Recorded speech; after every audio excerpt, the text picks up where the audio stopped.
Well, what's your favorite moment so far since you've been at USC? My favorite moment, we had breakfast. I went and grabbed breakfast, and I was coming up the steps, and Danton Lynn, said, "You know what the best thing you've done since you've been here?" And I'm thinking, "Oh man, he's going to give me a compliment. This is kind of nice." He said, "You put Charmin Ultra Soft in the bathroom." And when he said that, I lost it. I lost it. But that was probably my favorite moment. Dan Lynn, our defensive coordinator Yeah. here, and he, when we exchanged those words, that was awesome because every aspect of this program matters to me, and I'm glad it's taken notice. Yeah. Every single aspect, huh? Every part. Every I love part. it. I love it. What's one thing you've learned from Lincoln Riley so far? Just being around him and how great of a quarterback evaluator he is and a Oh my program builder. gosh. He's the best quarterback evaluator. He's one of the best evaluators, best recruiters I've ever been around. And he's a phenomenal human being. He's a phenomenal dad. I call him DFD. All right. So his two daughters, Uh, they dance for Dance Factory. uh. So I call him Dance Factory Dad. So DFD. He's one of the best DFDs in the world. And to see how he interacts with his daughters and his wife is inspiring. Obviously I'm hoping to soon, soon I'm hoping to be able to have a family. Would be blessed to have one, and just seeing how he interacts with his family is inspiring. So it's been unbelievable watching him work, obviously, as an evaluator, recruiter, as a Yeah. father. There's not one thing that Lincoln Riley doesn't bring to the table.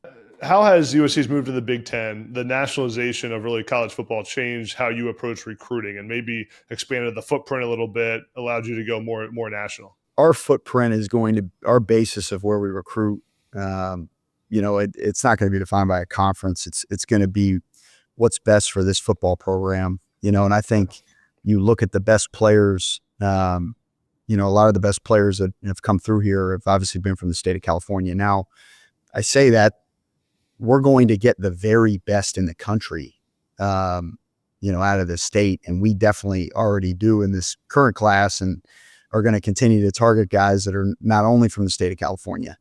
But when you look at the blueprint of what's been done and the type of success that has happened, at USC, whether it was the Pete Carroll days or, some of the success at other places or other people that have had, other Hmm. coaches at USC, the type of success that they've had, the majority of where they've been recruiting is California, right? Yeah. So, you know, I can't wait for the Big Ten to feel a little bit more California on game days.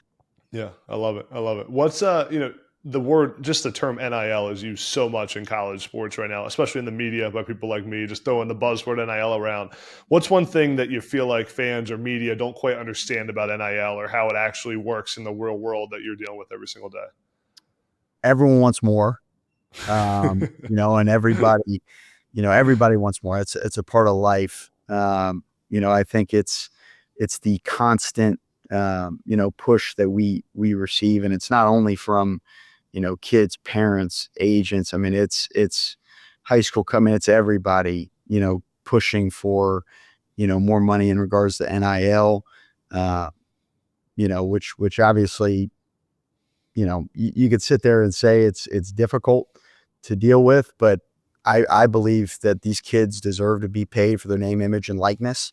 And the way I see this thing going here with rev share and the new era of college athletics, I'm excited for it. And I don't think there's a better day. place, and a huge reason why I chose USC.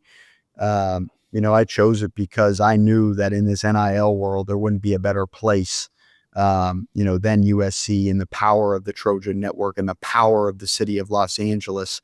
We're going to be the most powerful in this era.